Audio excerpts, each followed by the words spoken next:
अच्छा, जो भाग्य में नहीं होता उसके पीछे भी हमें नहीं पड़ना चाहिए। जो है वो मिलेगा। कहते हैं भाग्य में होगा तो भाग कर आ जाएगा, और भाग्य में नहीं होगा तो आया हुआ भी भाग जाएगा। इसलिए जितना हमें मिल रहा है वो हमें हमारे हिसाब का ठीक मिल रहा है। जिस योग्य विधाता ने बनाया ठीक है, संतोष रखो। बेटी ना होना, बेटा ना होना,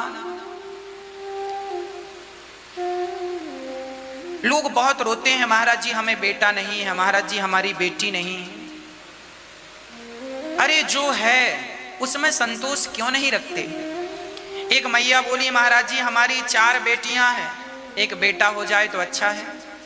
हमने कहा 4 बेटियां हैं ना, जिनकी एक भी बेटी नहीं है जरा उनसे पूछो, वो कह रहे हैं कि हमारी एक ही बेटी हो जाए तो हमारा काम हो जाए। जिनकी एक भी नहीं है वो एक को तरस रहे हैं, और जिनकी 4 हैं वो भी एक को ही तरस रहे हैं। देखिए, जिसे दुखी रहना है वो किसी भी प्रकार से दुखी रह लेता है, और जिसे पॉजिटिव रहना है, सुखी रहना है, वो किसी भी प्रकार से सुख ढूंढ लेता है। इसलिए सुखी रहा करो, सदा पॉजिटिव रहा करो, नेगेटिव ना रहा करो। एक बालक का नाम था श्यामू। श्यामू सारे गांव वालों से गालियां दिया करते थे। एक्चुअली श्यामू के माँ बाप बचपन में गुजर गए थे। सारे गांव वालों की वो सेवा करता था, तो गांव वाले गाली दे देते थे। अनाथ था, जो मन आया कह दिया। श्यामू को गाली दे देते थे, कोई कुछ गाली, जो बुलाए ए यहाँ गाली दे, श्यामू यहाँ, श्यामू श्यामू। पर वो बालक बहुत हंसता रहता था, प्रसन्न रहता था। एक संत की नजर पड़ी श्यामू पर, बुलाया, बेटा यहाँ आओ। मैं देखता हूं गांव के सभी लोग तुम्हें गालियां देकर बुलाते हैं और तुम बड़े प्रसन्न रहते हो, इस हाल में भी प्रसन्न कैसे? श्यामू ने महात्मा जी के कान में धीरे से कहा, महात्मा जी ये लोग श्यामू को गाली देते हैं। जब मैंने सुना कि मुझे बहुत गाली दे रहे हैं श्यामू को, तो मैंने अपना नाम ही बदल लिया, और बदला हुआ नाम मैंने इन्हें बताया ही नहीं। मैंने अपना नाम रामू रख लिया, रामू। और ये गालियां देते हैं श्यामू को। अब मैं तो श्यामू हूं नहीं, मैं तो रामू। अब ये गालियां दे रहे हैं श्यामू को और मैं हूं रामू, इसलिए मैं इनकी बेवकूफी पर हंसता हूं, मैं प्रसन्न रहता हूं। आप भी ये चीज समझ लीजिएगा। जैसे मुझे किसी ने गाली दी, अनिरुद्धाचार्य को किसी ने गाली दी, तो आपने यदि मुझे गाली दी तो गाली किसको दी? मेरे शरीर को दी ना। मेरे शरीर का नाम अनिरुद्धाचार्य है, आप लोग कहते हैं। इस शरीर को अनिरुद्धाचार्य कहते हैं। आपको पता है कि यह शरीर अनिरुद्धाचार्य है, तो गालियां तो आप शरीर को दे रहे हैं ना। और मुझे पता है कि यह शरीर तो चिता में जल जाना है, तो फिर मैं आपकी गालियों का बुरा क्यों मानूं? जो गालियां आपने दी हैं वो गालियां भी शरीर में चिता के साथ जल जाएंगी। मैं अनिरुद्धाचार्य नहीं हूं, मैं सिर्फ परमात्मा का दास हूं, मैं भगवान का हूं बस। अब मैं क्या हूं ये भगवान जाने, मैं तो भगवान का हूं बस, ये समझ लो। मैं हूं ही नहीं, मैं शब्द जो है वो मेरी डिक्शनरी में नहीं है। ये दास भगवान का है। गालियां शरीर को मिलती हैं, आप देते रहो, गालियां नाम को मिलती हैं। भाई फलाने का नाम राकेश है, तो लोग गाली देते हैं राकेश का ऐसा, राकेश का वैसा, गाली नाम को मिल रही है ना। इसीलिए आप नाम अलग है और नामी अलग है। मेरा नाम अनिरुद्धाचार्य आप कहते हैं, पर नाम से भी मैं अलग हूं कि नहीं? फिर छोटी मोटी बातों को ना यूं टाल दिया करो, प्रसन्न रहा करो, हर हाल में पॉजिटिव रहा करो। गालियां आपको कोई नहीं देता, गालियां आपके नाम को देता। भाई किसी ने आपको कुत्ता कहा और आपने कुत्ता सुनकर भौंकना शुरू कर दिया, तो बताओ उसने क्या गलत कहा? ठीक ही तो कहा। आपको कहा किसी ने कुत्ता, तुम कुत्ते हो, और अच्छा हमें कुत्ता का हमें, और आप कुत्ते की तरह व्यवहार करने लगे, उसको भी गालियां देने लगे, भौंकने लगे, तो बताओ फिर उसने क्या गलत कह दिया? तुम कुत्ते हो सो कुत्ता कह दिया। आप क्यों कुत्ते बन रहे हो? क्यों बुरा मान रहे हो किसी की गालियों का? देने दो ना, वो देने वाला होगा जो होगा, आप क्यों बुरा मान रहे हो? आपकी अज्ञानता का यही तो परिचय है। आप बात बात में गुस्सा करते हैं, छोटी छोटी बातों को माइंड में ले लेते हैं, यही ये अज्ञानता है। ज्ञानी व्यक्ति, समझदार व्यक्ति, विवेकवान व्यक्ति कभी ऐसी हरकत नहीं करता, अनपढ़ों जैसी। नारद जी सुनो, सनकादि कह रहे हैं, नारद जी सुनो, आत्मदेव जी की कोई संतान नहीं थी। अच्छा, जिसके बच्चा ना हो ना, लोग उसे जीने नहीं देते, खास करके बूढ़ी माताएं। जिसके बेटा नहीं है, फिर देखो बूढ़ी बूढ़ी माताएं बैठकर एक ही पंचायत करती हैं, फलाने की बहू की तो बेटा नहीं है, 4 बेटियां हो गई, बेटा नहीं, बेटी है कोई बेटा नहीं। अरे तुम्हारी बहू की तो बेटा है, तो तुमने कौन सा गढ़ जीत लिया? बेटा पाने से क्या है? आज जिनके बेटा हैं वो भी तो सेवा नहीं करते। 4 बेटा हैं जिन माँ के, 5 बेटा हैं जिन माँ के, 2 बेटे हैं, 1 बेटा है। ऐसी बहुत सारी माताएं, उन माओं की सेवा ये दास अनिरुद्ध करता है गौरी गोपाल वृद्धाश्रम में। जिनके अपने बच्चे हैं, अच्छे कमाते खाते हैं, पर उनकी माँ उन्हें बोझ लगती है, सेवा नहीं करते, ऐसी माताओं की सेवा ये दास अनिरुद्ध करता है। तो बेटा है और बुढ़ापे में गिलास भर पानी देंगे, इसकी क्या गारंटी है? इसलिए बेटों के लिए ना रोया करो, भगवान के लिए रोया करो। जो आंसू बेटों के लिए बह रहे हैं वो भगवान के लिए बहे होते तो वो आंसू भी मोती बनकर भगवान तक पहुंच जाते। जो आंसू तुमने व्यर्थ में गवा दिए, इसलिए भगवान के लिए रोना सीखो। संसार के लिए तो जिंदगी गुजर गई रोते रोते, बाल पक गए रोते रोते, क्या मिला? और अभी भी रोओगे तो क्या मिलेगा? इसलिए भगवान के लिए रोया करो। भगवान हमारे हैं, हम भगवान के हैं, इस विश्वास से रोया करो। कब मिलोगे नाथ?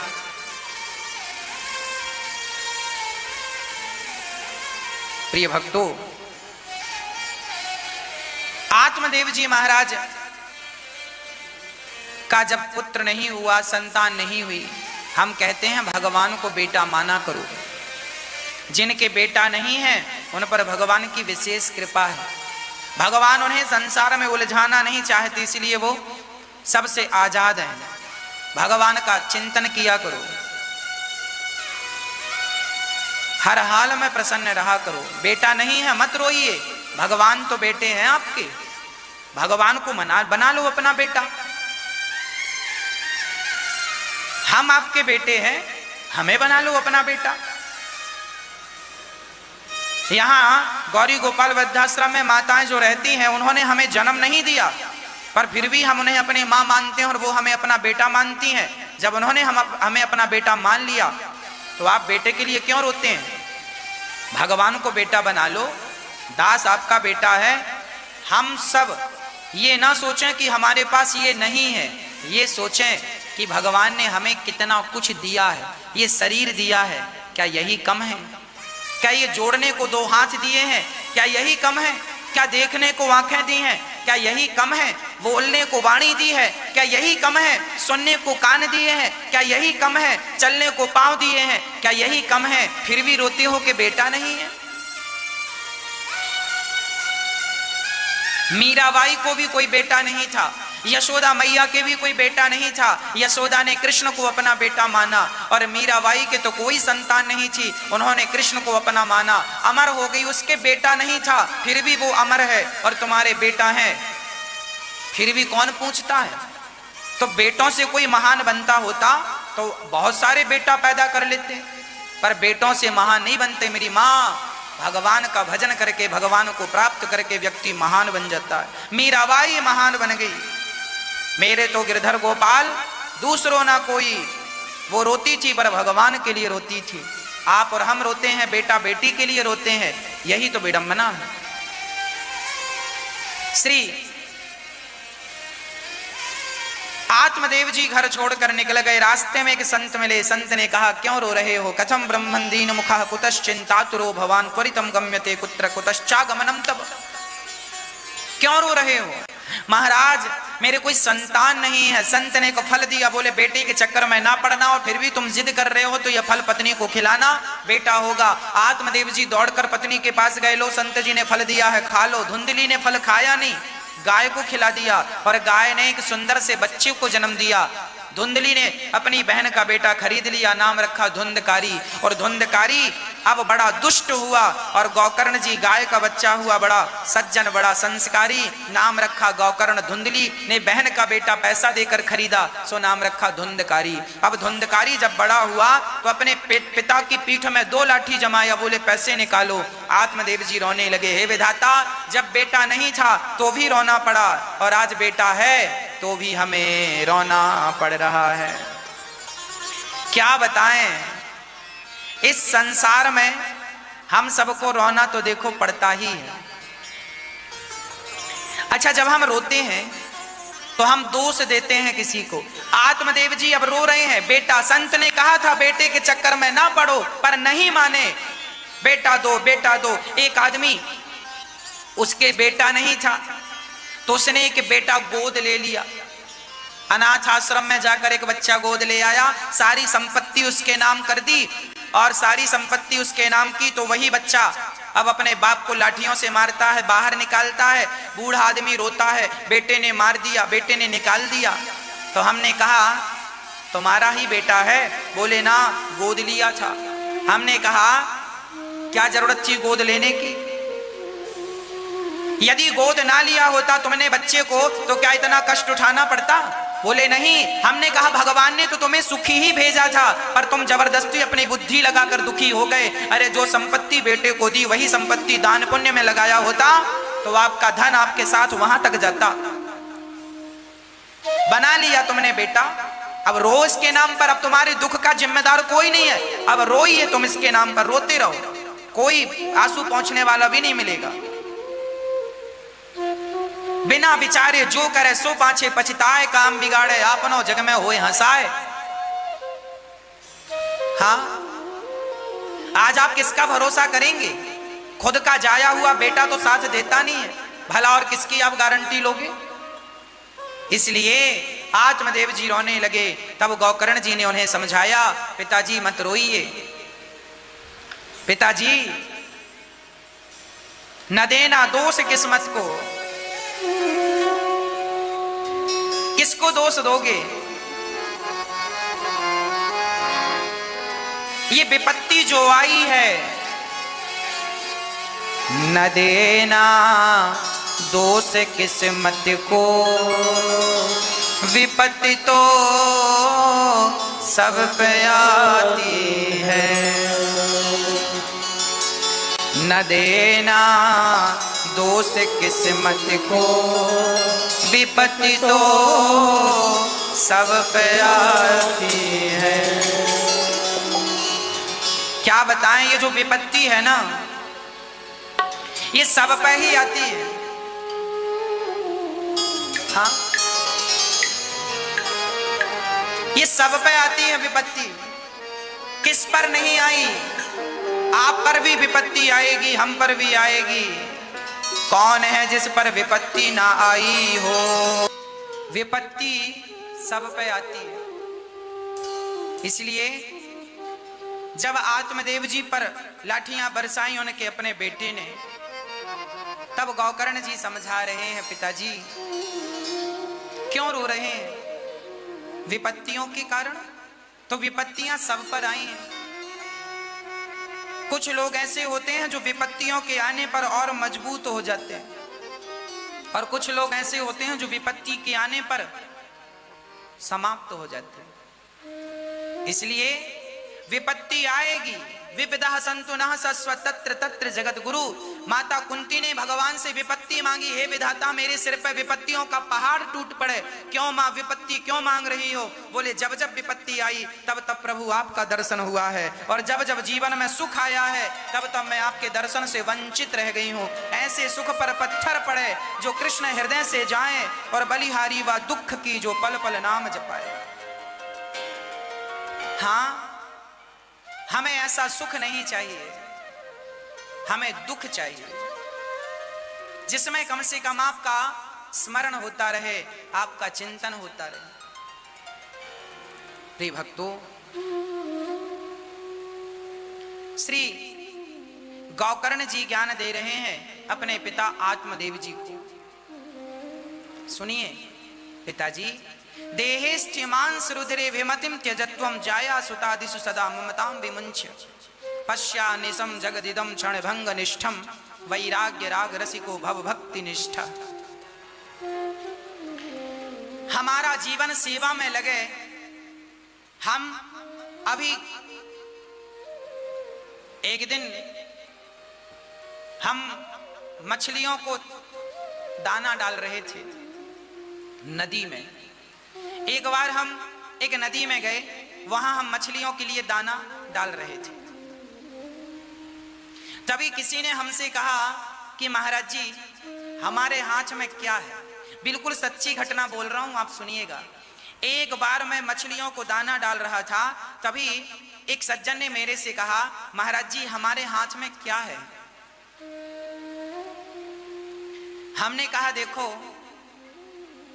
हम ये ना सोचें कि हमारे हाथ में कुछ नहीं, अभी हमारे हाथ में मछलियों को डालने के लिए दाना है।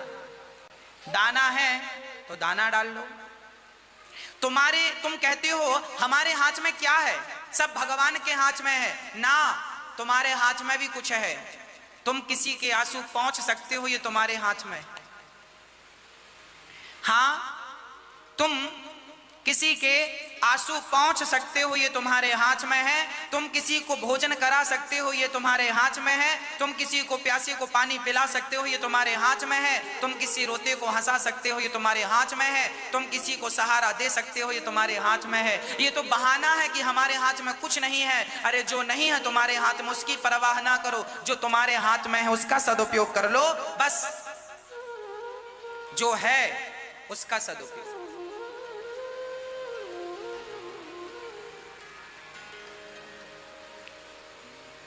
हमारे हाथ में भी बहुत कुछ होता है। प्रकृति को बदलना मेरे हाथ में नहीं है, कोरोना को भगा देना मेरे हाथ में नहीं है, पर कोरोना पीड़ितों की मदद करना मेरे हाथ में है। हाँ, एक नई गंगा को फिर से प्रकट कर देना ये मेरे हाथ में नहीं है, पर बहती हुई गंगा को शुद्ध कर देना ये मेरे हाथ में है। एक नई यमुना प्रकट कर देना मेरे हाथ में नहीं है, पर नई यमुना ना सही बहती हुई यमुना को शुद्ध कर देना हम सबके हाथ में।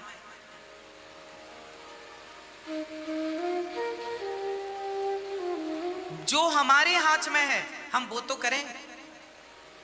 आपके हाथ में है कि आप अपने माँ बाप की सेवा कर सकें, पर आप नहीं करते। जो नहीं करते मैं उनकी बोल रहा हूं। वो अपने माँ बाप की सेवा करते तो उनकी मां दौड़ करके गौरी गोपाल वृद्धाश्रम क्यों आती? आज मुझे